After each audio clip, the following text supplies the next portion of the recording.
सम्माननीय माता पिता, मेरे प्रिय साथी कर्मचारी, सभी को सुप्रभात।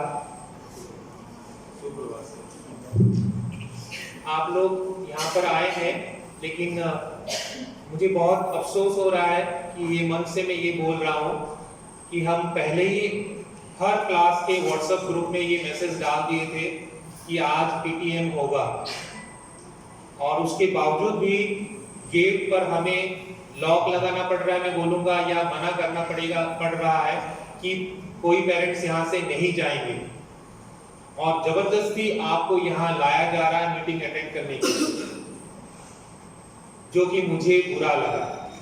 कोई भी काम किसी से भी अगर वो जबरदस्ती किया जाता है तो उसका परिणाम अच्छा नहीं होता, चाहे वो बच्चे हो या बड़े हो।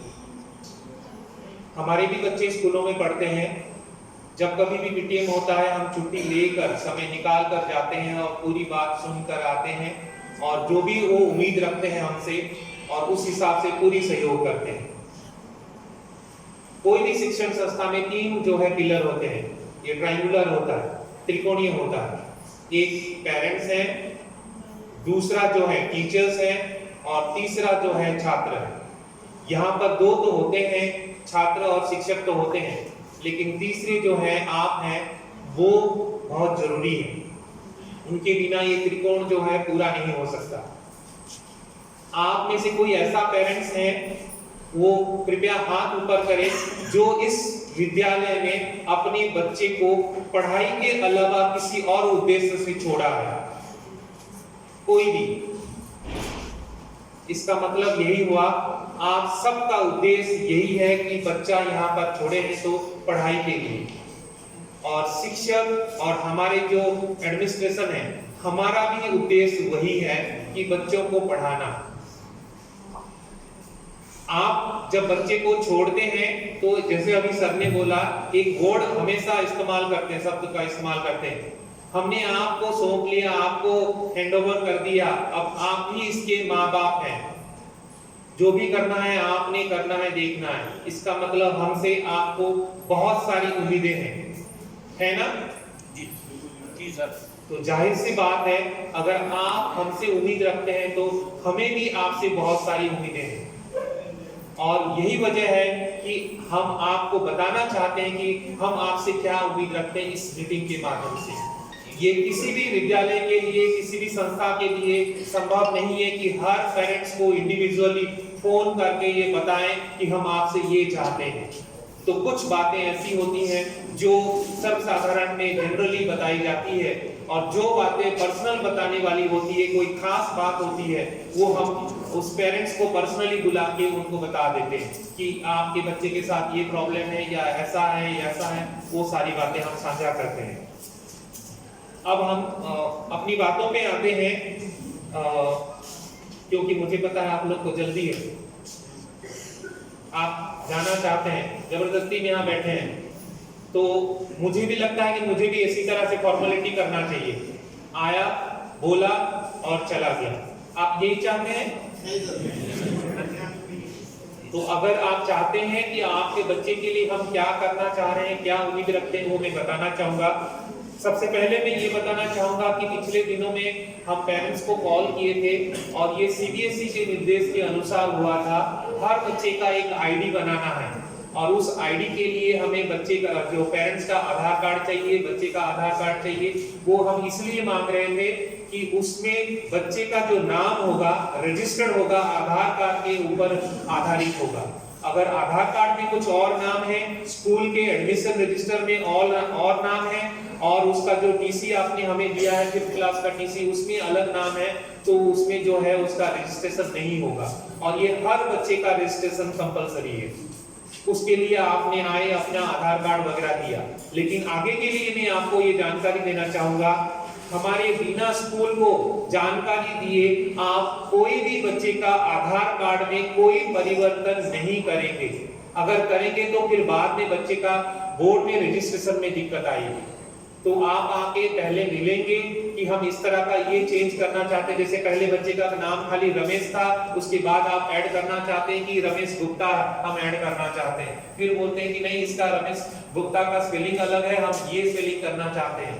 तो ऐसा ना करें, पहले हमसे सलाह कर लें, जो पॉसिबल होगा वो बातें हम आपको बता देंगे, हम ऐसा कर लीजिए। अगर नहीं होगा तो हम साफ मना कर देंगे, ऐसा मत करिएगा। एक तो ये ध्यान रखिए। दूसरा खास तौर पे ध्यान रखिए, जिनके बच्चे 9th 10th 11th 12th में पढ़ रहे हैं, हर पेरेंट्स को मैं ये बोलूंगा खुद आके हमारे स्कूल में हमारे जो क्लास टीचर्स हैं और सीबीएसई इंचार्ज हैं वो एक लिस्ट बनाते हैं हमारे बोर्ड में रजिस्ट्रेशन करने के बाद। उसमें बच्चे का नाम, माता पिता का नाम, बच्चे का कैटेगरी सब कुछ लिखा होता है डिटेल में। उसको चेक करिएगा, चेक करने के बाद उसमें सिग्नेचर करिएगा। सिग्नेचर तभी करेंगे जब आप वेरीफाई करेंगे, क्योंकि वही नाम बच्चे के 10th क्लास का सर्टिफिकेट में, +2 के सर्टिफिकेट में आएगा और बाद से वो चेंज नहीं होता है। और अगर करना भी पड़ता है उसके लिए काफी लंबा प्रोसेस है। आप जो बोलते हैं ठोकर खाने वाली बात है वो करना पड़ेगा। तो इसलिए इस बात को भी आप सुनिश्चित करें कि मेलोस को कहा जाता है, उसके सिग्नेचर करने से पहले सारी चीज पहले ही चेक कर लीजिए। पिछले दिनों में हमें एक बच्चे के पेरेंट्स को फोन करके बताना पड़ा, समझाना पड़ा कि अगर आप ऐसा नहीं करोगे तो क्या दिक्कत आएगी, तो वो नौबत ना आए।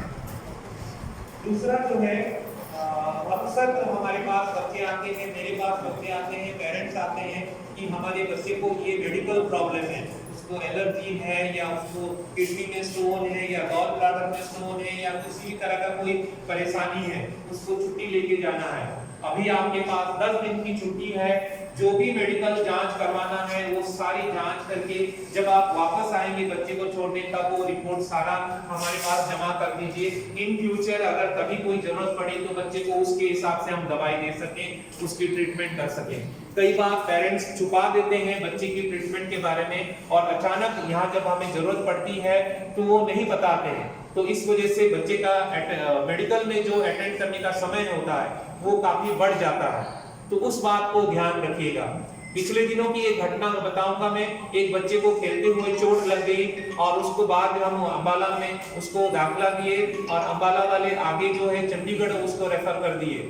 चंडीगढ़ में जाके जब दिखाए तो फिर उन्होंने बाद में उसके मदर से जब मेरी बात हुई तो उन्होंने कहा ये बच्चे को तो पहले से ही बहुत कमजोर था, उसको हॉस्पिटलाइज हुआ था, इसका शरीर बहुत कमजोर है। अगर वो जानकारी हमारे पास पहले होती तो हम उस बच्चे को खेलने से रोक सकते थे कि बेटा आप कमजोर हो, थोड़ा सा आप आके घूम फिर लो, खेलो मत। तो ये जानकारी आपका फर्ज बनता है देना, ताकि हम समय रहते बच्चे पे कोई कार्रवाई कर सकें और उसका कोई नुकसान ना हो, और आप भी ये नहीं चाहेंगे। तीसरा जो अहम बात है, किसी भी विद्यालय में खास तौर पे अनुशासन एक बहुत अहम रोल रखता है और अनुशासन में जो है बच्चे बहुत बड़े जो है एक किरदार है।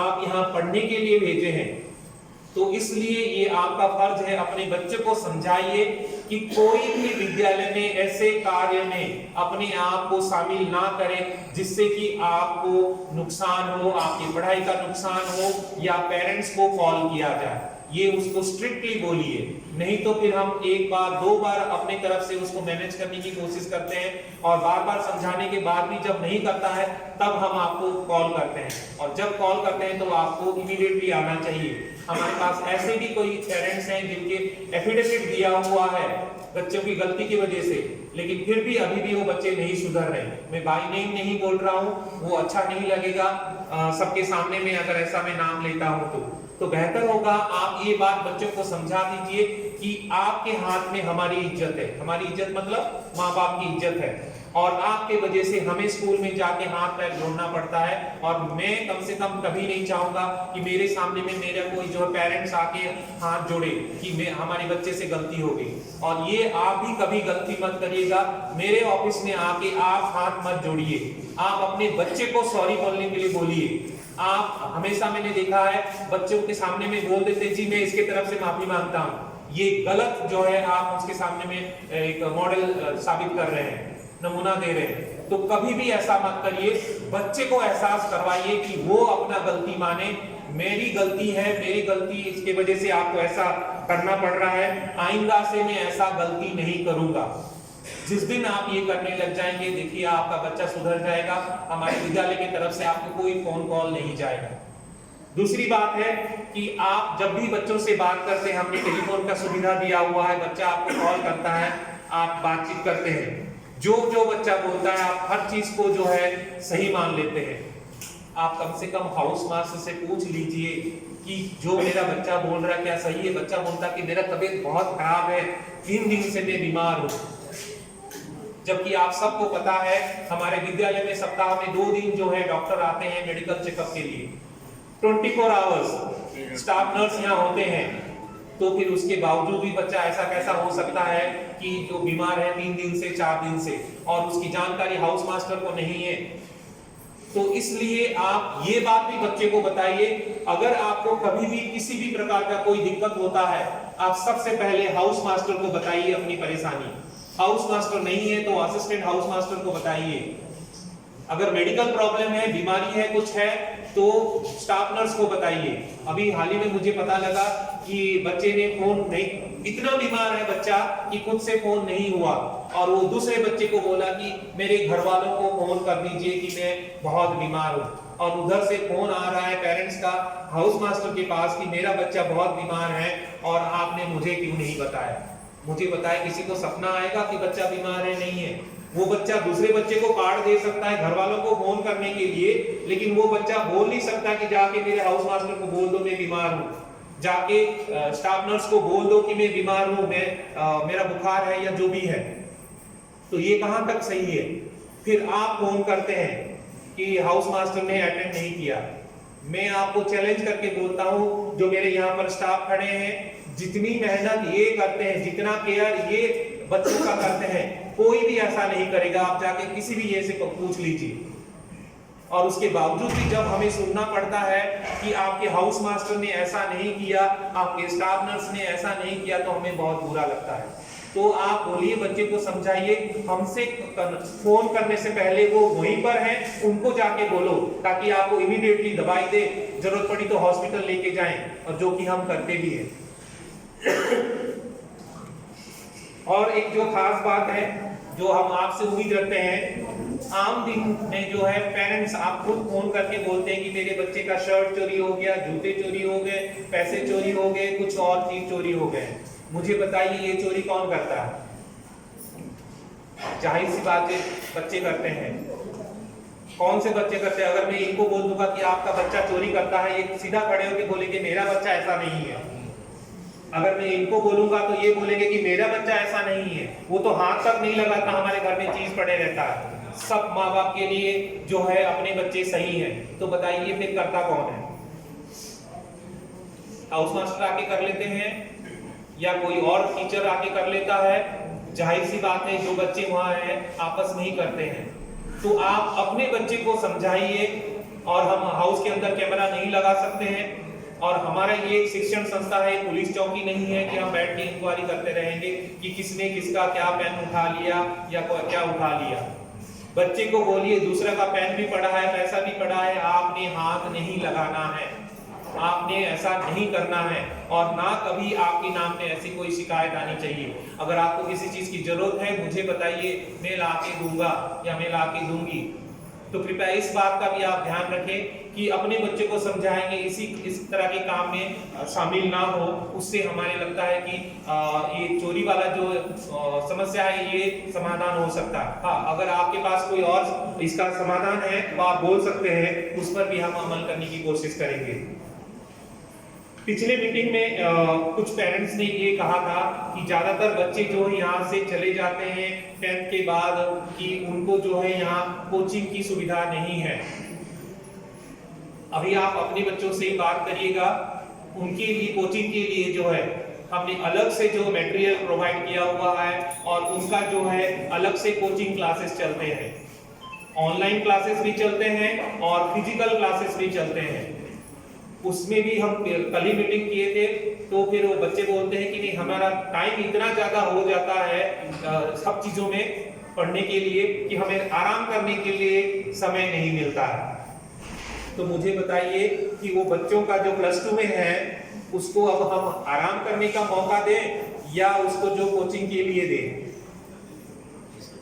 तो उनको हमने समझाया कि पूरे 7 साल की मेहनत आपका +2 का रिजल्ट से पता लगेगा। अगर आप थोड़ी देर अगर रेस्ट भी नहीं करेंगे तो क्या फर्क पड़ जाएगा। हमारा शरीर इतना है कि वो एडजस्ट कर सकता है। आप इतने बुजुर्ग भी नहीं हो गए हैं कि आपका शरीर वो टॉलरेट नहीं कर सकता है।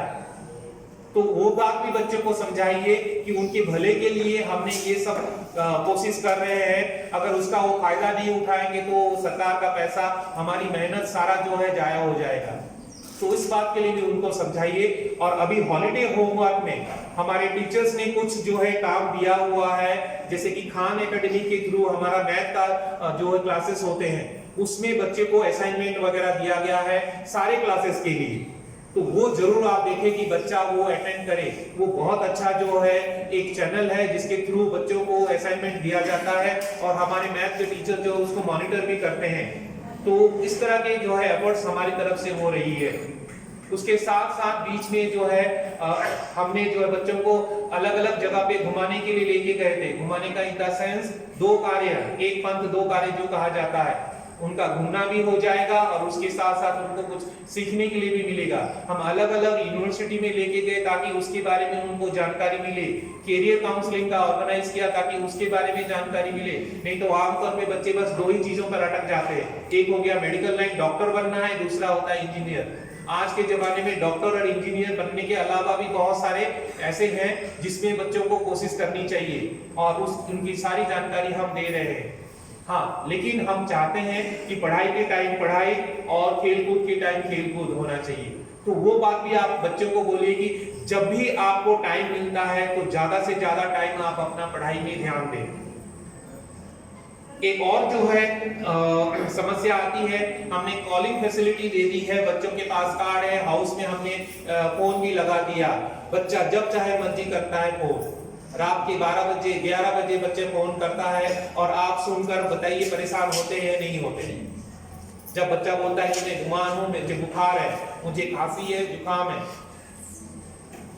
तो इसलिए आप ध्यान रखें कि हमने एक रूटीन बनाया हुआ है, टर्न वाइज ड्यूटी हमने लगाया हुआ है। मान लीजिए आरावली का मंडे को है तो नीलगिरी का ट्यूसडे को है, नेक्स्ट का जो वेडनेसडे को है, इस तरह से रखा हुआ है। और उसी टाइम में बच्चा फोन करेगा तो फोन करने से आपको जो भी जानकारी है उस वक्त मिल जाएगा।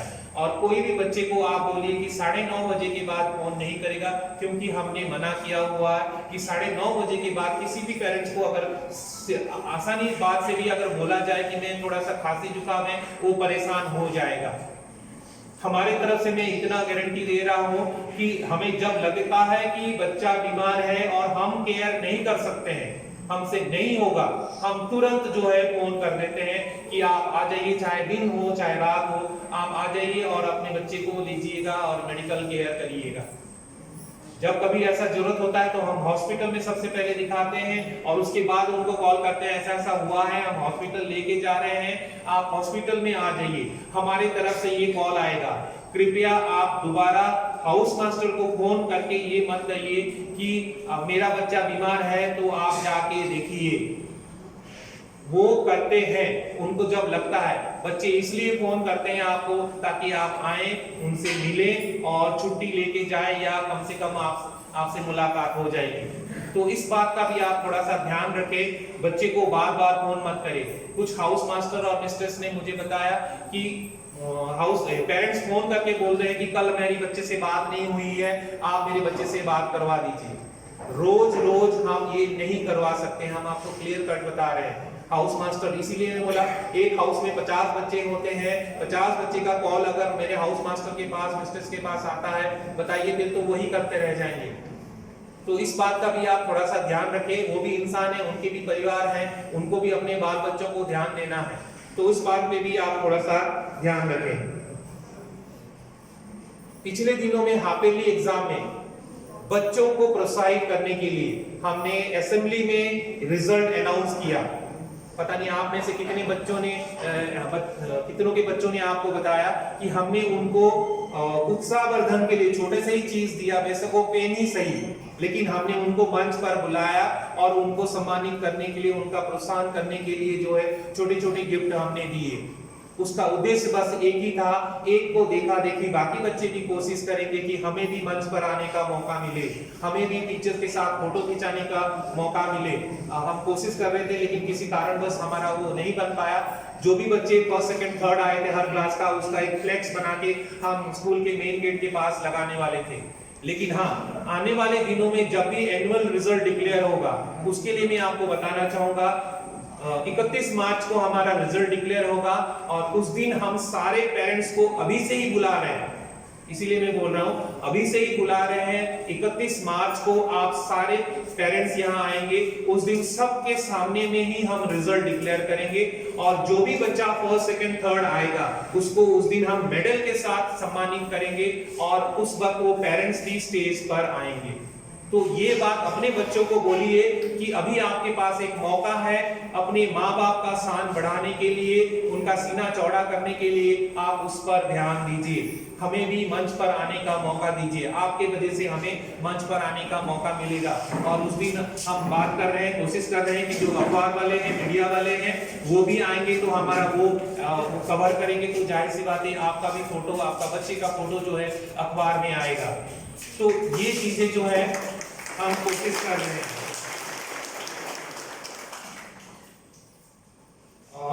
और एक जो खास बात है, आप इन छुट्टियों के दौरान ध्यान रखना है, हमारे लिए जो है 10 दिन बहुत बड़े होते हैं।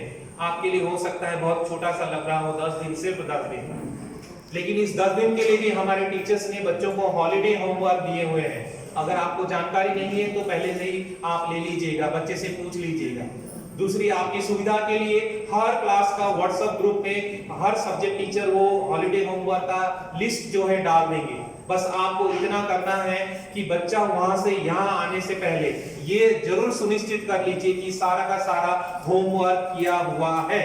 और अगर बच्चा आपका +2 में है या 10th में है, बोर्ड क्लास में है, तो कृपया दीपावली के दिन के अलावा बाकी जो 9 दिन है उस पर ध्यान दीजिए कि बच्चा घर में पढ़ाई करे।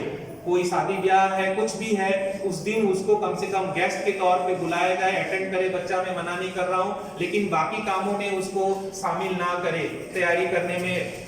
एक बच्चे ने बोला कि जब मैं मिला पर्सनली अभी थोड़ी देर में, घर में शादी है। मैंने पहले बोला बाकी बच्चे बेटे घर में है, घर वाले हैं, रिश्तेदार है, वो शादी संभाल लेंगे, आप जाके अटेंड करके आ जाना शादी में, बाकी टाइम आप पढ़ाई में ध्यान दो। तो जो भी बच्चे कमजोर हैं, जिनके नंबर कम आए हाफ ईयरली में, उनको हम अलग से मिल रहे हैं और चैप्टर में हम उनको बताए गए हैं और मेरा वाइस प्रिंसिपल सारा रिजल्ट भी उनको दे रहे हैं।